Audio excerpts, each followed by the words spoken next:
an entry ban over Omicron. Israel closes its borders to foreigners. Most Israelis have already been vaccinated twice or even 3 times. But initial studies suggest the new virus variant is circumventing some vaccines. That means even vaccinated individuals can become infected. Omicron is causing a dramatic rise in infections in South Africa. BioNTech researchers are already developing a vaccine against the Omicron variant, available in March. Welcome, I'm Ben Fazulin. South Africa discovered the new variant, but that doesn't mean Omicron originated there. It's more a sign of the country's prowess in gene sequencing. We'll talk about that with virus hunter Emma Hodcroft in a moment. First, this report.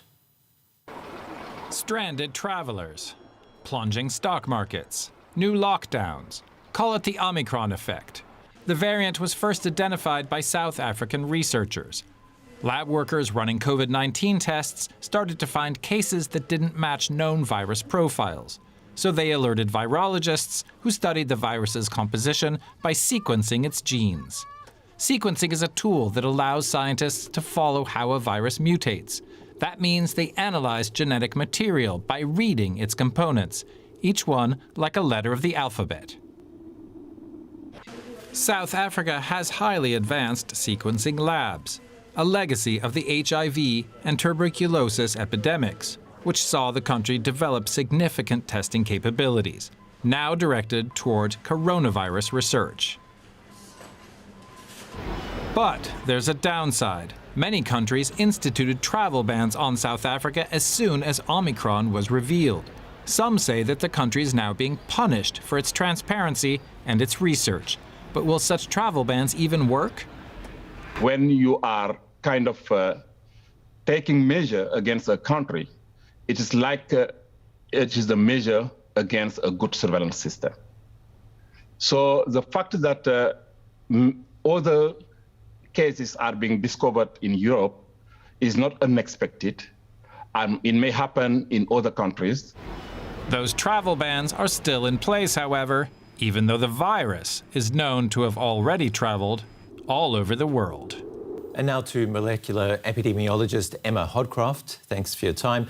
Tell us more about how sequencing actually works and how you draw real-life conclusions from mutations.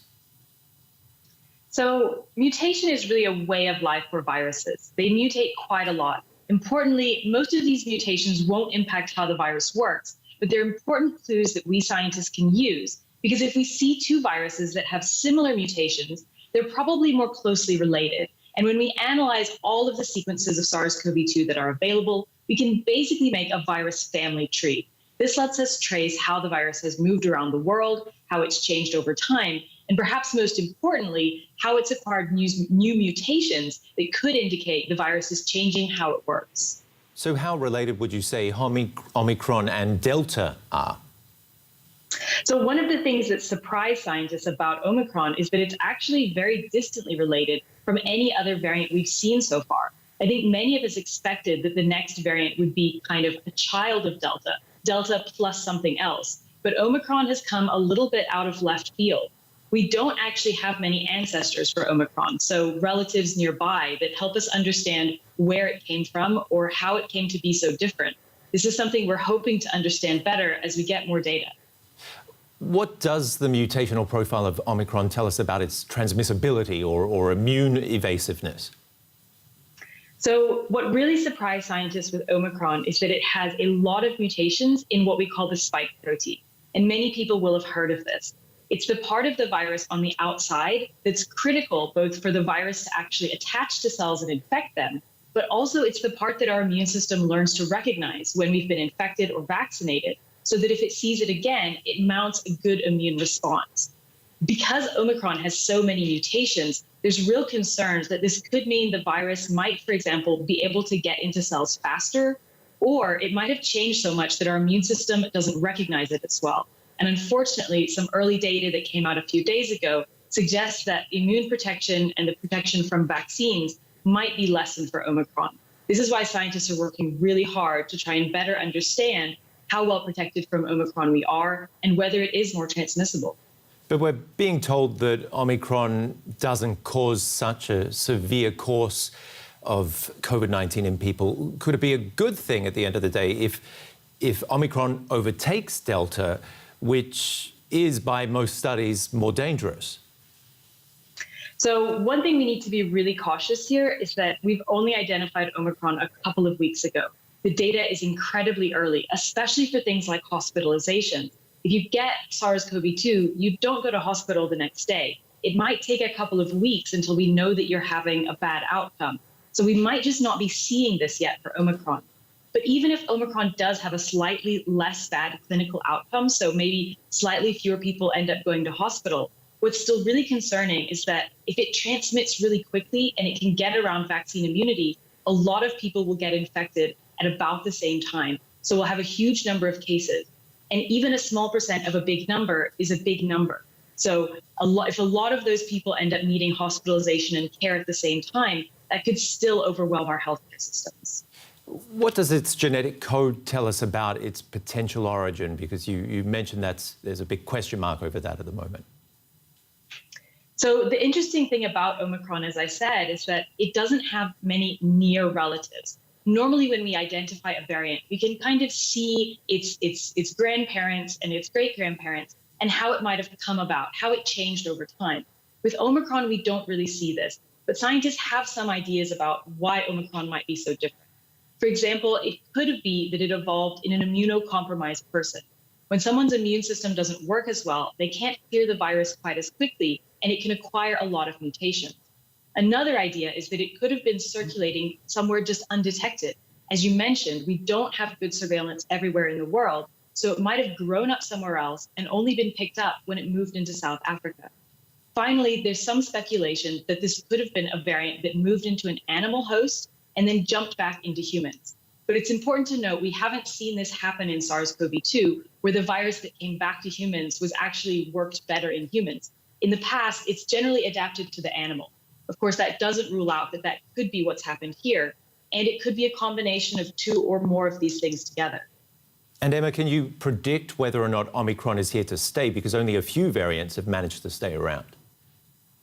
So this is a really good point. We see a lot of variants emerging with SARS-CoV-2. Some of them become more well-known than others, but most of these were completely wiped out by Delta, actually.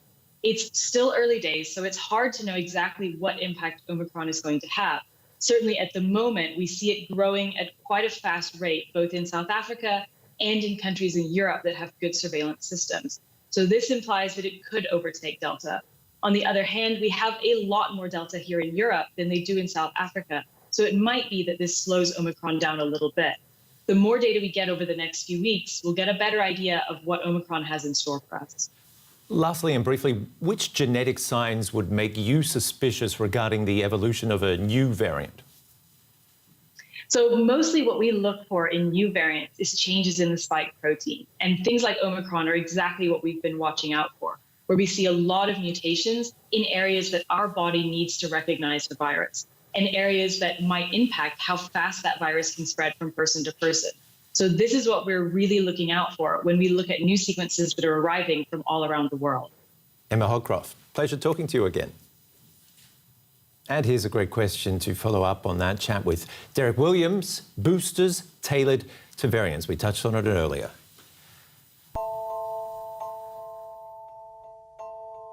Is anyone already working on a booster tailored specifically to the new variant? Yes, pretty much all of the companies that make COVID-19 vaccines say that they have plans in place to respond to Omicron with tweaks to their products if the new variant proves to be good at getting around immune defenses in people who are vaccinated.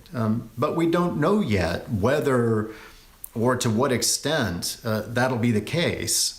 A lot of scientists do expect that the high number of mutations in the variant's spike protein will probably translate into it being better at shaking off antibodies programmed by vaccines to stop earlier versions of the virus. But they're just one factor in the equation. Antibodies aren't the only layer of defense in the immune system, and other layers might pick up some potential slack, or at least enough to keep vaccinated people from getting severely ill. If authorities decide vaccines do need tweaking, then manufacturers of approved messenger RNA vaccines will likely be the fastest out of the blocks.